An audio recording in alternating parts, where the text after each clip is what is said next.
नमस्कार मेरे प्यारे किसान भाइयों। आज की वीडियो के अंदर हम गेहूं के ऊपर बात करेंगे कि गेहूं की फसल के अंदर जो पीलापन हमको देखने को मिल रहा है तो उसको कैसे कम करें, या फिर हमारी फसल के अंदर जो फुटाव है वो बिल्कुल रुक गया है, या फिर हमारी फसल की ग्रोथ बिल्कुल रुक गई है, तो उसके अंदर हम कैसे बढ़वार करें और कौन कौन सी खाद डालें जिसके कारण हमारी फसल एक बार फिर चलने लग जाए, और कौन सी फंगीसाइड का हमें यूज़ करना चाहिए हमारी फसल के अंदर। तो किसान भाइयों, सबसे पहले हम बात करते हैं कि जो हमारी फसल है उसके अंदर कौन सी बीमारी है, हमारी फसल क्यों पीली पड़ रही है। तो यह जानना बहुत ज़रूरी होता है कि किस कारण से हमारी फसल पीली पड़ रही है। तो सबसे पहला जो कारण आता है हमारी फसलों के अंदर जो पीलापन होने का, तो वो होता है हमारी जड़ों की बीमारी। तो इसके अंदर जो जड़ माहू की जो समस्या आती है, या जड़ों के अंदर नीमाटोड आ जाता है, या फिर हमारी जड़ों के अंदर जो फंगस लग जाता है जिसके कारण हमारी फसल जो होती है वो पीली पड़ जाती है। तो इसके उपाय के बारे में जान लेते हैं।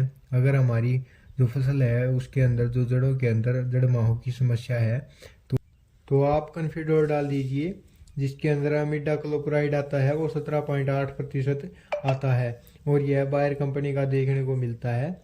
फिर हम बात करते हैं कितना डालना है। तो ये 200 ml पर एकड़ के हिसाब से यूरिया के अंदर मिला कर डाल दें, और ऊपर से हल्की हल्की सिंचाई कर दीजिए। आपकी फसल एकदम अच्छी हो जाएगी। और आप इसके अलावा एक और प्रोडक्ट आता है जो रिजेंट नाम से आता है, वो बायर कंपनी का ये भी बायर कंपनी का आता है। तो यह दानेदार फॉर्म के अंदर आता है, जिसके अंदर फिब्रोनिल 0.3% होता है, और ये छिड़का विधि से आसानी से डाल सकती है। तो इसके बाद आपको जो माहू की समस्या आती है वो बिल्कुल ख़त्म हो जाएगी, और आपकी फसल फिर से जो एक बार हरी भरी आपको देखने को मिलेगी, और उसके अंदर फुटाव भी अच्छा आपको देखने को मिलेगा।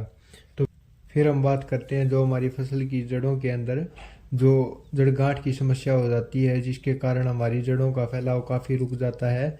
तो उसके अंदर आप जो कार्बोफ्यूरॉन आता है तो उसको डाल दें। 5 या 6 kg के हिसाब से आप यूरिया के साथ मिलाकर अपने खेत के अंदर दे दीजिए, जिसके बाद आपको 100% रिजल्ट देखने को मिलेगा।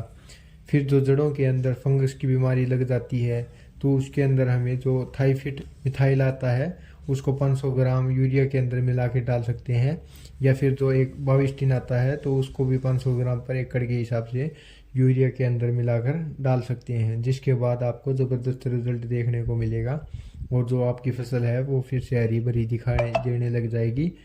और जो दूसरा कारण है हमारी फसल के अंदर ज़्यादा पानी देने के कारण, या हमारी फसल जो छोटी होती है उसके अंदर ज़्यादा पानी दिया जाता है, या फिर खुला पानी देने के कारण जो हमारी ज़मीन होती है उसके अंदर दबाव बन जाता है, जिससे जड़ों के अंदर जो फैलाव होता है वो नहीं हो पाता, और जिसके कारण हमारी फसल में पोषक तत्वों की बहुत ज़्यादा कमी हो जाती है। हमारी जो पोषक तत्व होते हैं वो ऊपर तक नहीं पहुंच पाते, जिसके कारण हमारी फसल की ग्रोथ रुक जाती है, नहीं हो पाती।